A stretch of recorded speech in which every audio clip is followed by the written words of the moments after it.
Well, well, well. What a weekend of rugby last weekend was. I actually think it was the best weekend of rugby, well, definitely in my lifetime, but maybe ever. Some absolute monster games, and now we're into the semi-final. Could say the draw has been pretty favourable for two of the sides, but that last weekend of rugby was absolutely insane. So, to be honest, the draw, I don't have too much discrepancy over it.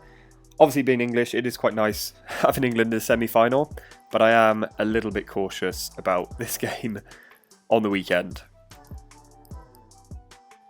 In this video, we're going to look at my team selection for the semi-finals. And to be honest, if you're in mini leagues against family, friends, or work colleagues, then this is the time in the competition where it really heats up. I've definitely got some catching up to do, so some of my picks are probably a little bit differential in terms of, well, definitely captain and booster picks. So bear that in mind, but let's dive into my team.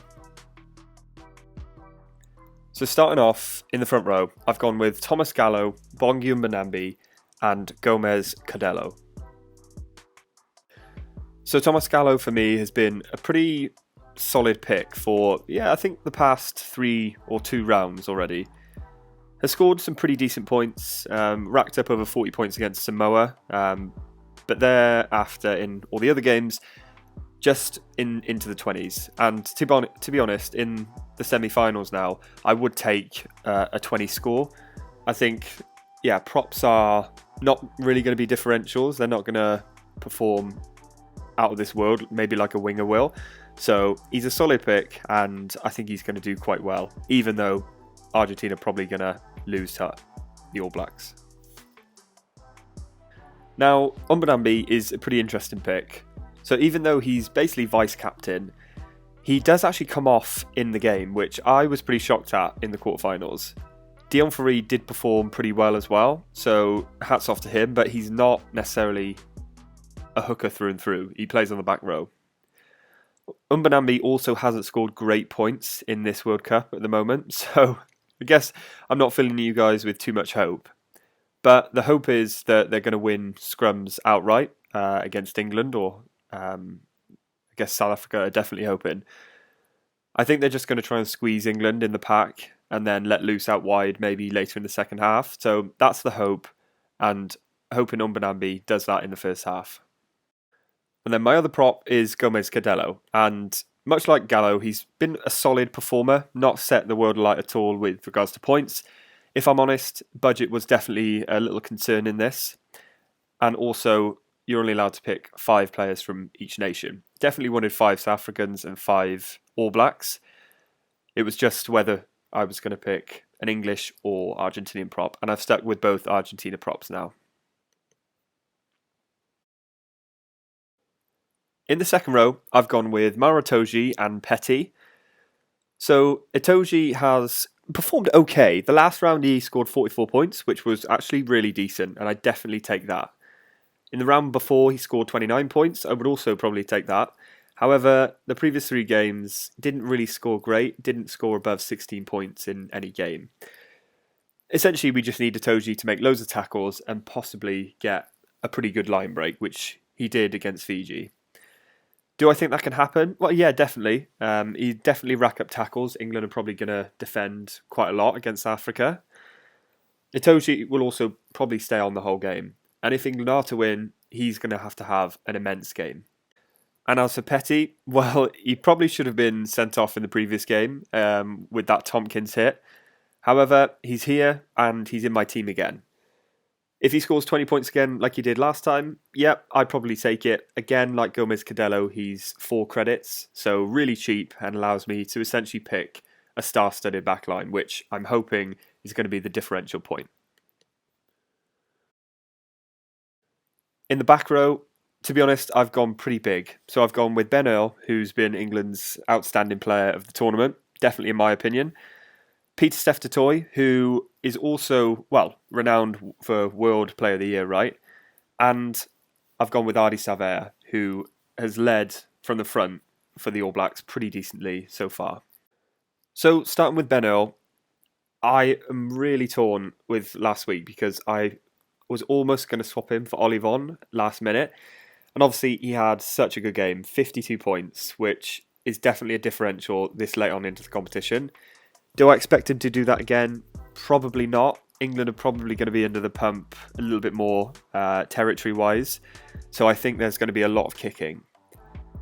However, Ben Earl's going to be one of the top carriers for England if they are to have the ball. So I am hoping that he will have a pretty decent game, which I think he will, just maybe not England as a whole. Peter Steph-Totoy, on the other hand, it was a pretty hard pick, to be honest. So if you look at his points, hasn't scored well at all in this tournament. Again, doesn't fill you guys with great hope, but I'm looking at the back row options, and to be honest, they're just not great. Ben Earl and Ardie Savea, obviously we know, can carry really well, be dynamic. Pick Peter Steph-Totoy because I think he's going to get over the ball pretty well, and also sit in those wide channels and carry the ball. I think South Africa will look to play as well, so they're going to get Khaleesi, Steph-Totoy in those wide channels and look to make some good yardage down the wings.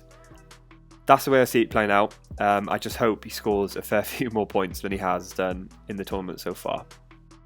And Ardie Savea, I mean, what more can you say? If you go on his stats on Rugby Fantasy, it's just pretty insane. So yeah, 92 points against Italy, but 66 points last weekend against Ireland. He's definitely a big game player, so you definitely want these in your team. Much like Peter Steph-Totoy, he is a big game player, right? World Player of the Year for a reason, so you just want them in their team. I think also their All Blacks are going to have lots of the ball. Ardie Savea is going to carry like a menace, and I don't know about that Argentinian team. I think quite lucky to get through to the semi-final.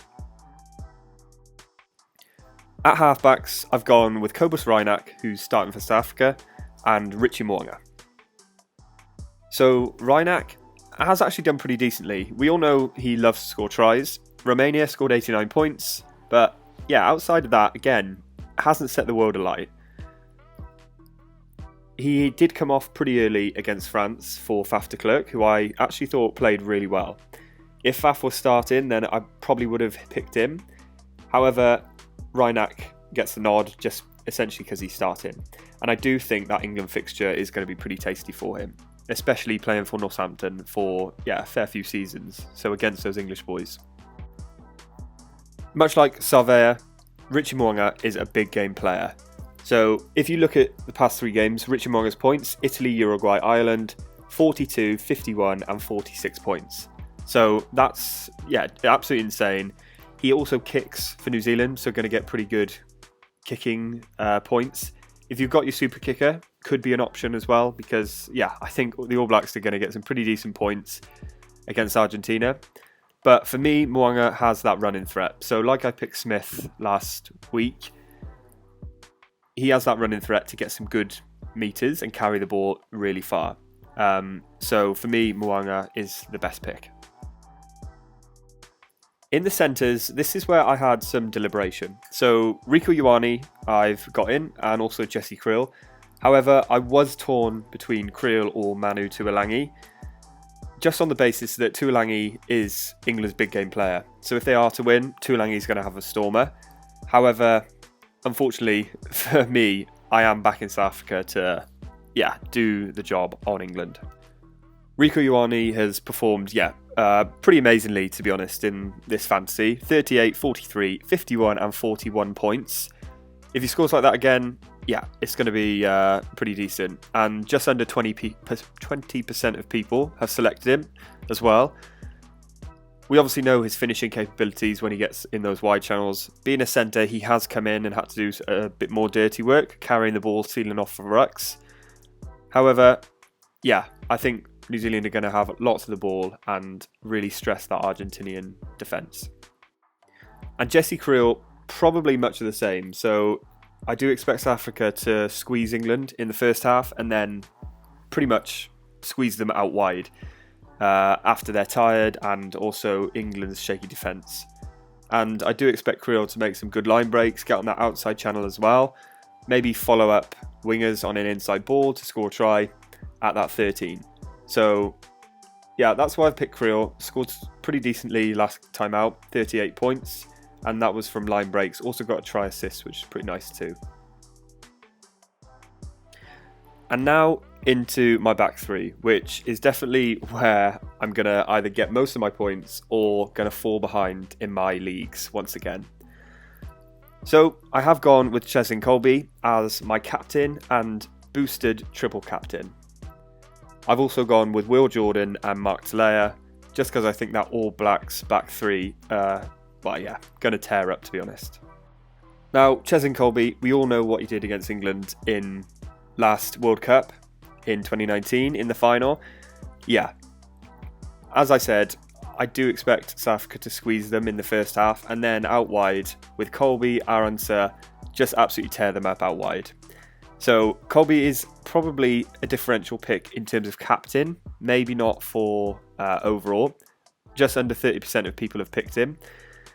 But yeah, my triple captain is going on Kolbe just because of previous against England. I think they'll be pretty scared, and he'll, I think, be against Johnny May. So that's also a bit of a worry being an England fan.